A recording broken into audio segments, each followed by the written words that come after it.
네, 오늘 말씀의 제목은 사무엘상 부흥은 인앤 아웃이 다른 삶입니다.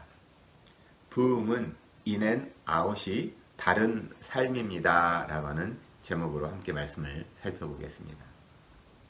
들어가는 말로요. 부흥은 하나님과 사람 사이가 화평과 사랑이라면 자기 자신은 비탄과 통회하는 삶입니다. 이 두 근형이 부흥입니다. 부흥은 먼저 비탄, 통회로부터 발화가 됩니다. 발화는 언약으로만 됩니다. 언약이신 예수 그리스도로 사는 삶은 언제나 비탄, 통회하는 내면을 가진 사람입니다. 복음서에서 예수님은 종교 기득권자들과 종교 기득권을 따르는 추종자들을 향해 회칠한 무덤이라고 하는 이 어마어마한 욕설을 퍼부으시는 장면이 있습니다. 겉으로 하나님을 사랑하고 이웃을 사랑하는 것 같지만 내면은 세상을 향한 욕망으로 가득 찬 자들이라는 것이죠. 이 말씀을 교회된 우리는 언제나 거울처럼 비추어 봐야 합니다. 하나님을 사랑하고 이웃과 화평을 누리려고 애를 쓰지만 과연 나 자신을 향해서 비탄과 통회하는 심령인가? 내 내면은 비탄과 통회하는 그러한 심령을 가지고 있는가 말입니다. 종종 한국교회의 부흥이라고 말하던 시기에 대해서 많은 분들이 이야기할 때 듣는 내용은 그렇게 처절하게 부르짖는 사람들이 많았다는 것이죠. 삶이 팍팍해서 힘들어서 하나님을 찾았다는 겁니다. 그런 의미에서 어쩌면 지금을 부흥의 때가 아닐까, 지금이 부흥의 때가 그러면 아닐까 하는 겁니다. 코로나19로 이처럼 힘든 때가 근 100년 사이에 있었습니까? 그래서 매일 들려오는 소식이 자영업자들이 어렵다, 청년들 취업이 쉽지 않다, 거기다가 집값은 폭등한다, 서로 극과 극으로 치닫는 이 정치적인 이념이나 갈등의 문제, 이러한 문제들이 먼 산 또한 강 건너 불구경만 하는 남의 이야기처럼 들려집니까? 뉴스를 보고 있느라면 마음이 미어지고 아픈 소식들로 가득합니다. 그런데 참으로 희한한 것이요. 예수님은 이러한 세상 안에 화평과 비탄의 공동체인 교회를 세워주셨다는 겁니다. 그렇기 때문에 교회는 세상에서 이기고 승리한 이야기를 하는 곳이기도 하지만 또한 죄와 악으로부터 고통을 당하고 실패한 삶이 예배하는 곳이기도 합니다.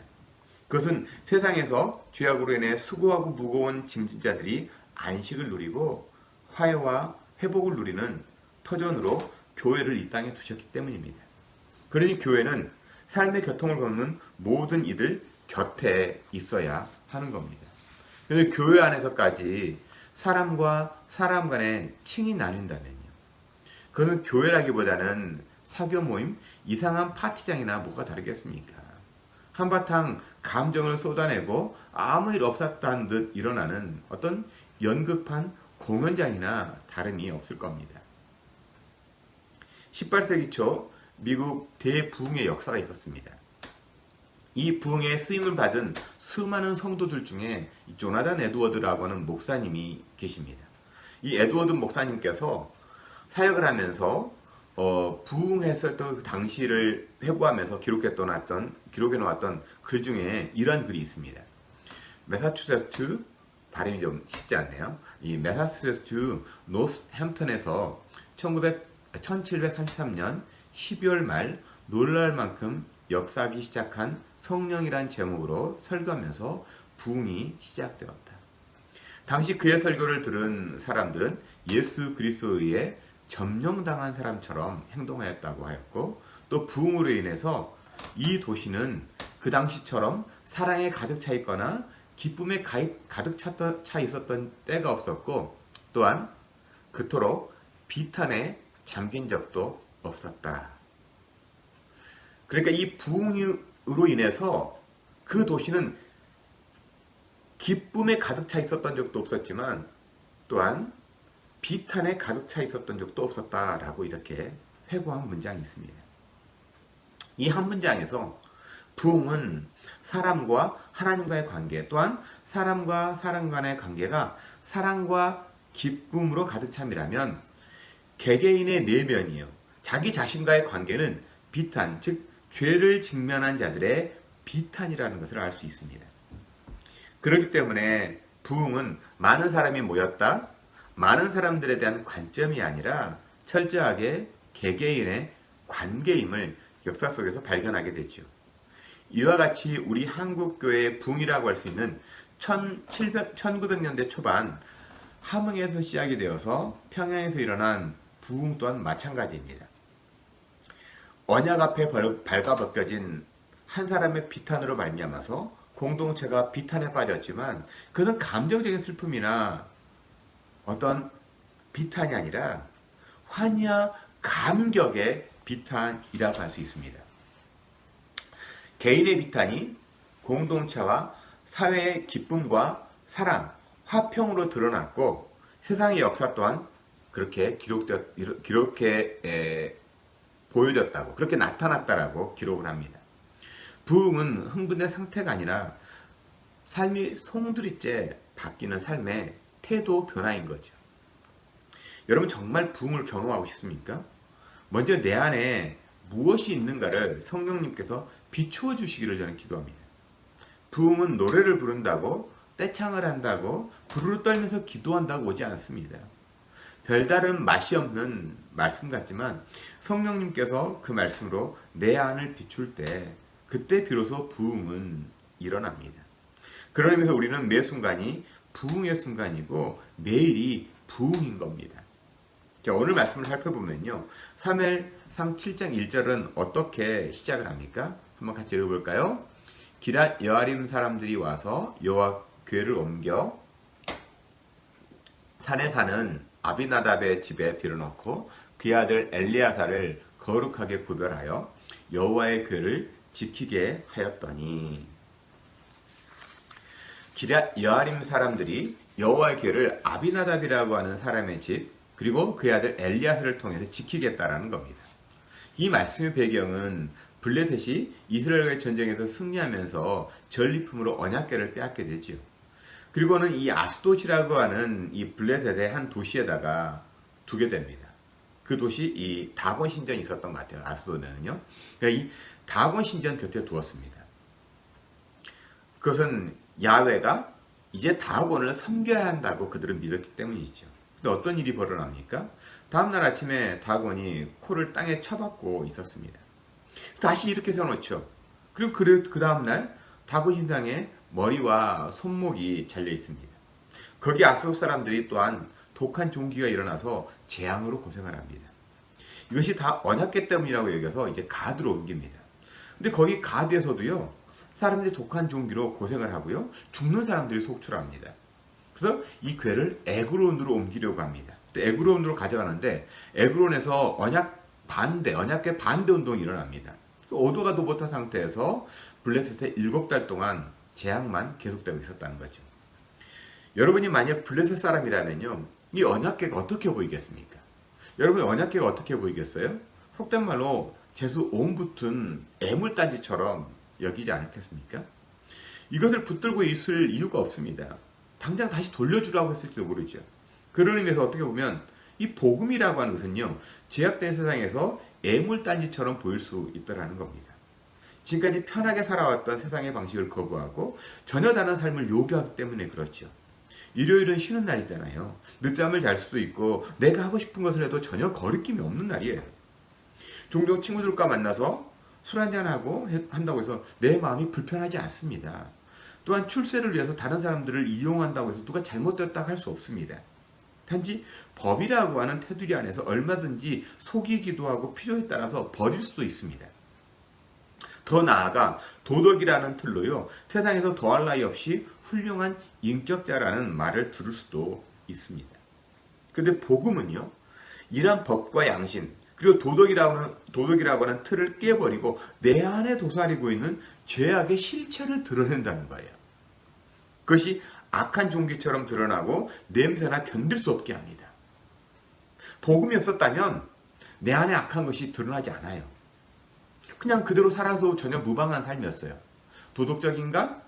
교양을 갖춘 사람?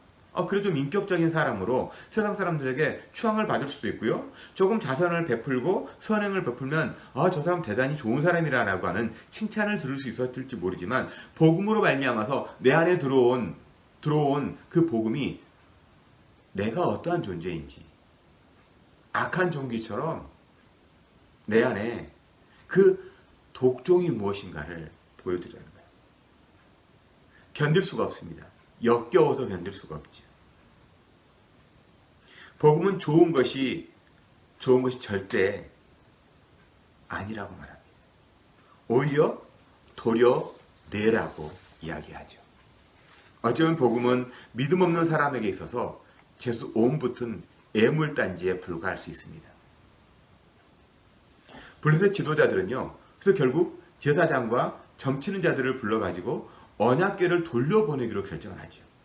하지만 돌려보내는 그 과정을 보시면 어린 송아지를 가진 어미소, 이게 엄마소를 데리고 와서 그것도 한 번도 멍에를 매보지 않는 엄마소예요. 그러니까 멍에를 맵니다. 멍에를 매면 난리를 치겠죠. 그래서 수레를 끌게 해요. 또한 안내자도 없이 그 소가 알아서 이스라엘 지경이라고 할 수 있는 벳세메스로 가게 합니다. 이런 일련의 과정을 보면 전혀 말이 되지 않는 거예요. 그럼에도 두 마리 암소는 곧장 벳세메스를 향해서 들어가죠. 이스라엘 사람들이 이 괴가 들어오는 걸 보고 좋아합니다. 괴가 의미하는 것과 전혀 다른 그런 삶을 살고 있었던 레위인들이었음에도 불구하고 그들은 참 좋아했어요. 괴가 돌아왔다고 하는 그것으로 말이죠. 이러한 레위인들이요, 근데 괴를 열어봐요. 언약궤 안에 뭐가 들어있는가? 여러분, 이 언약궤 안에 뭐가 들어있습니까? 십계명에 기록된 돌판이죠. 이것은 두 번째 돌판이에요.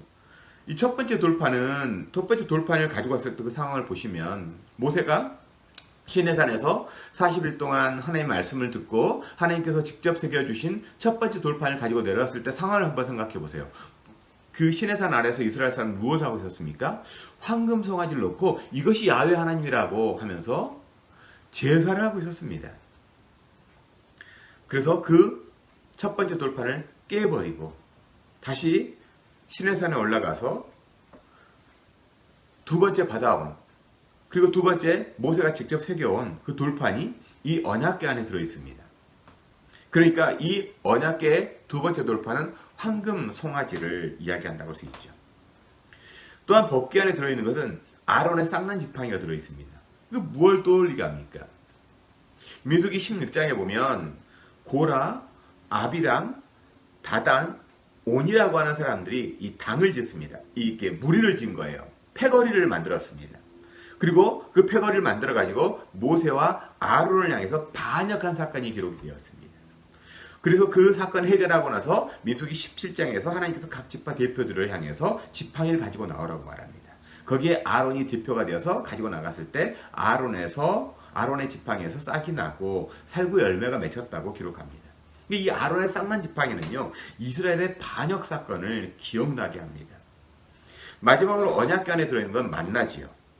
만나는 광야에서 먹을 것을 달라고 하는 이스라엘 백성들의 끊임없는 불평을 상징합니다.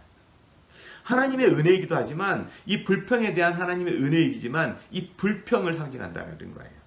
그래서 법궤는 황금 송아지, 반역과 불평, 인간이라는 존재의 밑바닥을 하나님의 은혜로 덮어놓은 거예요.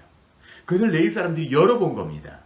이로 인해서 5만 70명이 죽었다고 기록을 하는데요. 보통 성경학자들은 이분이 잘못된 그 옥이라고 얘기합니다. 잘못된 표기 70명 정도가 죽었다고 이야기를 하죠. 아무튼 70명이라는 사람이 벳세메스에서 죽게 됩니다.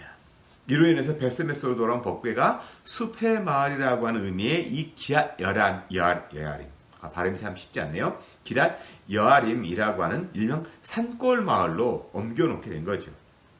블레셋 사람들에게 있어서 재수 온 붙은 애물단지 같은 법궤가 어떻게 보면 하나님 백성이라고 하는 이스라엘 사람들, 특히 성막 봉사자들인 레위 사람들에게도 동일하게 여겨졌다는 것에 우리는 주목하지 않을 수 없습니다. 블레셋 사람들에게도 이 언약궤는 재수 온 붙은 거였어요. 그리고 레위 사람들에게도 이 언약궤는 재수 온 붙은 애물단지 같은 거였죠. 그러니까 아무도 오려고 하지 않는 이 기앗 여람이라고 하는 곳, 거기다가 더 들어가서 이 아비다답이라고 하는 이 산골, 두메 산골에 거기 집에다가 처박아놓은 겁니다.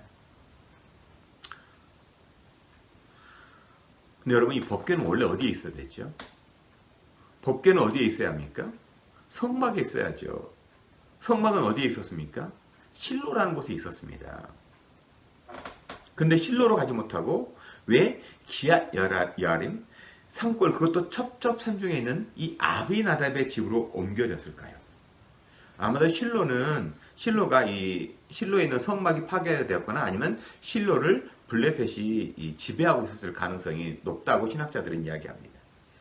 그럼에도 불구하고 법궤가 레위인들이, 특히 제사장들에 의해서 모셔져야 함에도 불구하고 아비나답이라고 하는 사람의 집에 있었다는 것은 굉장히 상식적이지 않습니다. 우리의 상식으로는 도저히 이해할 수가 없지만 이 법궤는 단지 하나의 상징물이지 하나님을 뜻하지 않는다는 거죠. 그것이 누구 손에 있던 그건 중요한 것이 아니라는 것을 교훈하고 있는 것이 아닐까. 이 아비나답의 집에 있었다고 하는 것이, 이것은 제사장, 대제사장이 소유해야 한다, 아니면 관리해야 한다라는 것이 아니라는 거예요. 이것은 상식이 아니라는 거예요. 그런 의미에서요, 이 예배 시에 설교라고 하는 것은 꼭 목사에게만 있어야 한다는 것에 대해서 깊이 좀 생각을 해봐야 한다는 겁니다. 세상에는요, 목사보다 훨씬 말씀대로 살고 말씀을 잘 증가하는 분들이 많기 때문에 그래요. 저 같은 목사보다 더 뛰어난 성도들이 어쩌면 복음을 복음되게 하는 하나님의 나라 백성들이 훨씬 더 많다는 것을 실감하는 요즘이에요. 그만큼 성경 말씀을 사랑하고 말씀으로 살려고 애쓰는 성도에게 하나님은 말씀을 맡겨주시죠. 아비나답이 얼마 동안 이 궤를 맡고 있었습니까? 2절 말씀을 보면 궤가 기앗 여아림에 들어간 날부터 20년 동안 오래 있은지라 이스라엘 온 족속이 여호와를 사모하니라. 블레셋으로 들어간 언약궤로 인해서 재앙이 되었죠. 또 벳세메스로 돌아온 언약궤를 레위인들이 열어봤다가 재앙이 임했습니다. 근데 아비나답의 집에 있은 지 20년 동안 아무런 재앙이 일어나지 않았습니다.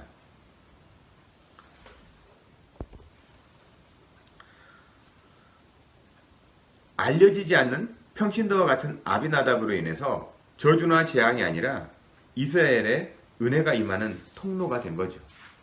우리말로 이스라엘 온 족속이 여호와를 사모하니라고 기록되어 있지만 영어로 보시면요, 이 부분이 이렇게 기록되어 있습니다. All the house of Israel lamented after the Lord. 이 lamented라는 겁니다. 비탄, 슬픔이라는 의미죠. 원어적인 표현으로 보면 여호와 하나님 앞에서 비탄에 빠졌다라는 겁니다. 이런 비탄에 빠진 이스라엘 앞에 등장한 인물이 사무엘이라고 하는 사람이죠. 사무엘이 하나님 앞에서 성전 봉사자로 세워질 때가 12살 성인식을 제가 치르고 난 이후입니다. 그리고 그동안 보면 홈리와 비나스에 의해서 법궤가 빼앗기죠. 돌아온 법궤가 아비나답의 집이 있은 지 20년이 흘렀습니다. 대략 이제 사무엘은 30대 중반의 나이가 되었습니다. 그리고 이제 이 말씀의 전면에 등장하게 되는 겁니다. 이 사무엘이 등장하면서요, 제일 먼저 외치는 것이 무엇이었습니까? 사무엘이 이스라엘 온 족속에게 말하여 이르되 만일 너희가 전심으로 여호와께 돌아오려거든 이방신들과 아스타로스를 너희 중에서 제거하고 너희 마음을 여호와께로 향하여 그만 섬기라. 그리하면 너희를 블레셋 사람의 손에서 건져내시리라. 비탄에 빠진 이스라엘 향해 정말 여호와 하나님께 돌아오고 싶어? 그러면 삶의 태도를 바꾸라고 하는 이 강력한 메시지를 증거하는 겁니다. 어떤 메시지입니까? 이방신들과 아스타롯을 너희 중에 제거하라는 겁니다. 이방신과 아스타롯, 이 두 우상이 상징하는 것이 바로 모든 인간이 추구하는 본질인 겁니다. 인간의 욕구, 본질에 충실하기 위해 만들어진 존재가 우상이거든요. 내 욕구를 만족시켜주는 것, 내 본질을 만족시키는 것으로 형성한 것이 우상이에요. 특별히 고대 농경사회에서 농사가 잘 되어서 수확이 잘 되기를 바라는 인간적인 욕구를 형상화해서 만들어진 대표적인 우상이 바알이죠.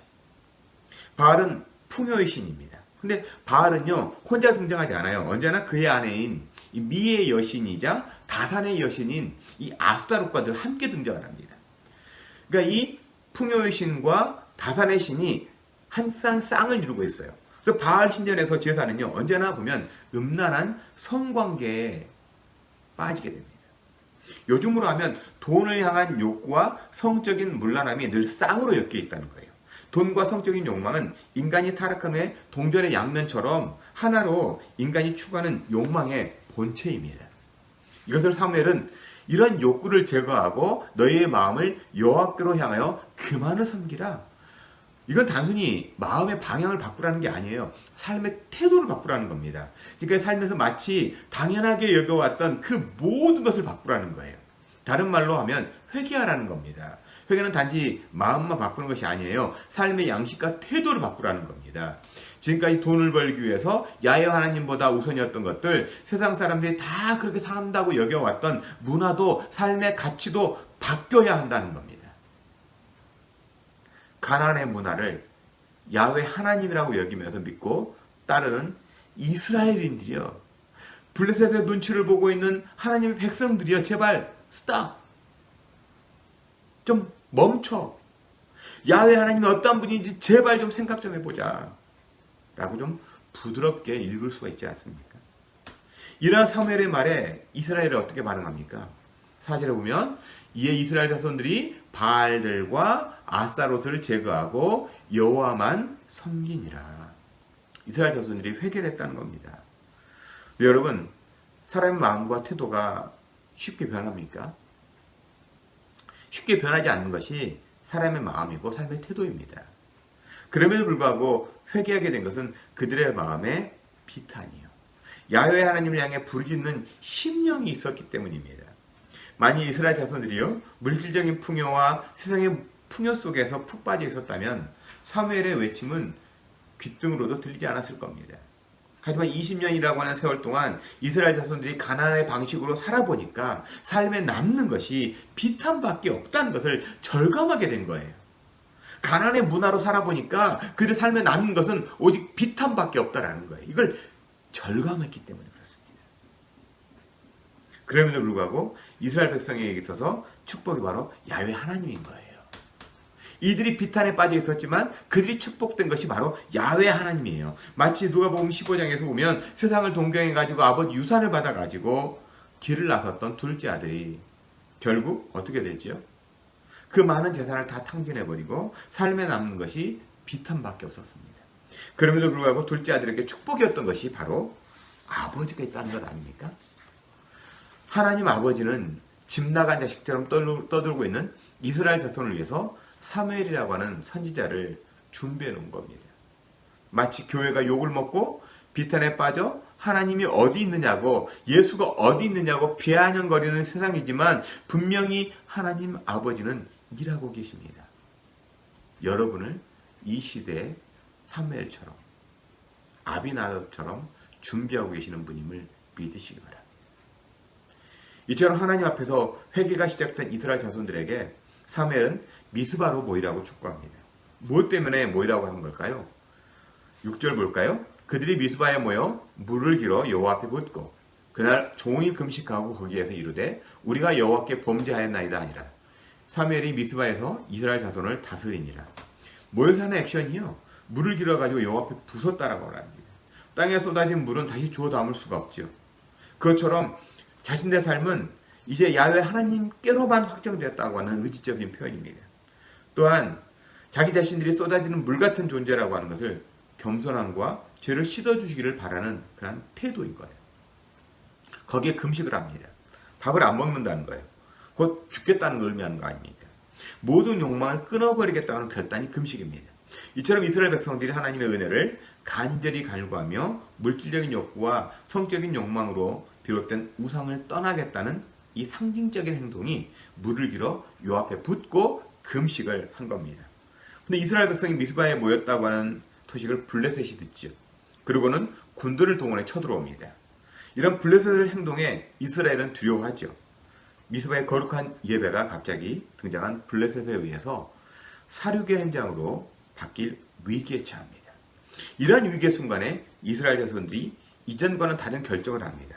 우리 8절에서 한번 같이 읽어볼까요? 이스라엘 자손이 사무엘에게 이르되 당신은 우리를 위하여 우리 하나님 여호와께 쉬지 말고 부르짖어 우리를 블레셋 사람들의 손에서 구원하시게 하소서 하니, 갑자기 쳐들어온 블레셋을 향해 어떻게 싸워야 하는지 고민하지 않고 야훼 하나님께 부르짖어 기도해달라는 겁니다. 회개하고 하나님 앞으로 돌아오면 시온의 대로가 열리고 순탄한 삶이 준비되는 것만 아닙니다. 이처럼 악한 권세가 쳐들어옵니다. 예수 믿는 삶이요, 세상이 말하는 축복의 삶이 아니라 어쩌면 좁은 길을 가야 하는 삶, 세상과 비교하며 절망과 비탄이 아니라 철저히 하나님 앞에서 죄인됨을 직시해야 하는 슬픔과 비탄의 삶입니다. 사단마귀는요, 베드로 사도를 통해서 들려주시는 하나님의 음성처럼 여전히 우는 사자처럼 삼킬 자를 찾는 곳이 이 세상이라는 거예요. 이 세상의 문화로, 세상의 가치로 돌아오라고 손짓도 하고 유혹도 하고 또 위협도 하는 곳입니다. 이러한 상황에서 성도를 지키는 유일한 방법이 기도, 야훼 하나님을 앞에서 비탄이라는 거예요. 그러면 어떻게 될까요? 아무런 가진 무기도 없어요. 싸울 장수도 없습니다. 그럼에도 불구하고 기도하면 어떻게 될까요? 10절 말씀이요. 사무엘이 번제를 드릴 때 블레셋 사람이 이스라엘과 싸우려고 가까이 오매 그날에 여호와께서 블레셋 사람에게 큰 우레를 발하여 그들을 어지럽게 하시니 그들이 이스라엘 앞에 패한지라. 제사의 하이라이트가 번제입니다. 이 번제를 드릴 때 블레셋 사람이 쳐들어왔습니다. 이스라엘은 갑자기 무방비 상태에 있죠. 미스바에서 하나님 앞에 회개하고 예배하기 위해 갑자기 모인 이스라엘이 무슨 싸울 준비가 되어 있겠습니까? 완전히 비무장 상태입니다. 반면에 블레셋은 모든 전쟁 준비를 마치고 진군한 상태예요. 블레셋 입장에서 보면 흔히 땅 짚고 헤엄치기보다 쉽게 이스라엘을 박살내볼 수 있는 상황입니다. 누가 봐도 결론은 뻔하죠. 하지만 블레셋이요, 지금까지 그렇게 당하고도 여전히 모르고 있는 비밀이 한 가지가 있었습니다. 야훼 하나님이죠. 블레셋은 법궤로 인해서 얼마나 극심한 고통을 받고 있었습니까? 그럼에도 불구하고 쳐들어온 거예요. 이런 블레셋을 향해서 하나님께서 어떻게 하십니까? 큰 우레를 발하여, 큰 우레를 발하여 어마어마한 천둥을 블레셋 위에 내친 겁니다. 이 장면을 생각하면서요, 저는 개인적으로 블레셋아, 아직도 정신 못 차리네? 진짜 신이 누구인지 정말 정신 안 차릴 거야? 하는 음성처럼 들려옵니다. 그러면서 저는 이 장면이 이스라엘을 사랑하는 하나님을 넘어서 블레셋을 또한 정말 사랑하시는 하나님이시구나, 정신 차려라고 호통치시는 아버지처럼 다가옵니다. 하나님은요, 우상을 미워하시지 우상에 빠진 인간까지 미워하는 분이 아니라는 것, 그 사실입니다. 하나님은 죄를 미워하시지 죄인까지 미워하는 분이 아니라는 사실에 마음이 무너짐과 동시에 감동이 되는 거예요. 하나님께서 우리가 생각하는 그 방법, 우리가 알고 있는 그런 구조로 우리를 사랑하는 분이 아님을 오늘 말씀 속에서 만나게 됩니다. 하나님은 단순히 믿는 자의 하나님만이 아니라요, 세상 속에서 여전히 방황하고 우상에 얽매여 있는 자들의 하나님도 되심을 말씀을 증거하더라는 겁니다. 만약 그렇지 않았다면요, 예수님께서 이 땅에 오실 필요가 없죠. 그냥 유대인들만의 하나님일 뿐이면 되는 겁니다. 하지만 죄 아래 시험하는 사람들을 위해서 그 죄를 뒤집어 쓰기 위해서 이 땅에 오셨다고 예수님은 자신의 사명선언문과 같은 마태복음 9장 13절에서 이렇게 얘기하잖아요. 너희는 가서 내가 긍휼을 원하고 죄사를 원하지 아니하노라 하신 뜻이 무엇인지를 배우라. 나는 의인을 부르러 온 것이 아니요 죄인을 부르러 왔노라 하시니라. 여전히 코로나19로 힘겨워하는 모든 사람들이 들어야 할 희망의 메시지가 죄인을 부르러 오신 하나님의 여기 계시다고 하는 거예요. 이것이 부흥입니다. 사람이 많고 적고가 아니라 하나님 앞에서 비탄을 물처럼 쏟아내는 회개와 함께 사람을 바라보는 눈과 태도가 이전과 전혀 다른 삶으로 살아내는 것, 이 삶을 위해 우리 앞에 오늘이라고 하는 하루를 주셨다는 거예요. 오늘 한 주는요, 9월을 마감하게 됩니다. 9월을 마무리하며 4살 만에 비탄을 발견하기를 저는 기도합니다. 다음 주에는 우리가 서로 얼굴을 보면서 대면 예배하게 됩니다. 몇 분과 함께 예배하게 될지 알 수 없는 상황이에요. 그럼에도 우리 주님이 교회의 머리가 되시기에 온 마음과 삶으로 예배하기를 원합니다. 이를 위해 오늘 말씀처럼 물을 쏟는 심정과 한 끼라도 금식을 하면서 하나님의 역사심을 구하는 저 여러분이 되기를 저는 소망합니다. 모든 것이요 생소한 이 시대예요. 어떤 예배로 나아가야 할지 우리 주님께 묻고요. 익숙하진 않아도 하나님께서 기뻐하시는 예배라면 얼마든지 틀과 격을 좀 바꾸기를 좀 소망했으면 좋겠어요. 우리가 좀 익숙하지 않을 수 있죠. 어떻게 과연 예배할까? 어떤 모습으로 예배할까? 참 많이 고민이 됩니다. 그럼에도 불구하고 익숙하지 않아도 하나님께서 기뻐하신다면, 하나님이 역사하신다면 우리는 하나님의 방법을 따라가야 하겠죠. 미스바로 모였던 이스라엘 자손처럼요. 함께 모이는 링크교회, 내 아픔에 내면의 아픔이 있지만 하나님과 사람 사이에 화평과 기쁨을 누리는 링크교회가 되기를 저는 소망합니다. 우리 안에 비탄이 있어야죠. 우리 안에 슬픔이 있어야죠. 그건 바로 하나님 앞에서의 비탄과 슬픔입니다. 내 자신을 바라보고 내 꼬라지 바라보면서 슬퍼하는 것이 아니라 하나님을 바라보면서 내 자신의 비탄을 볼 수 있는 눈, 오직 성령의 조명하심으로 바라볼 수 있는 내 자신이 보여졌으면 좋겠습니다. 그랬을 때만이 우리는 부흥을 경험할 수가 있거든요. 그것이 부흥이에요. 사람이 많다 적다, 뭔가 찬양이 뜨겁다 안 뜨겁다, 외부로 오는 것이 아니라, 외부에서 오는 것이 아니라 하나님의 말씀으로 비춰지는 내 자신을 바라볼 때 우리는 내가 얼마나 철저히 죽어야 할 죄인인가를 깨닫게 되고, 그 앞에 비탄하게 될 때 하나님은 우리를 부흥의 주역들로, 하나님과 사람 사이의 화평과 또한 기쁨의 존재로 사용해 주실 줄 확신합니다. 그러기에 저와 여러분을 부르셨다고 하는 것, 믿음으로 한 주간을 살아내시기를 주님의 이름으로 간절히 축원드립니다.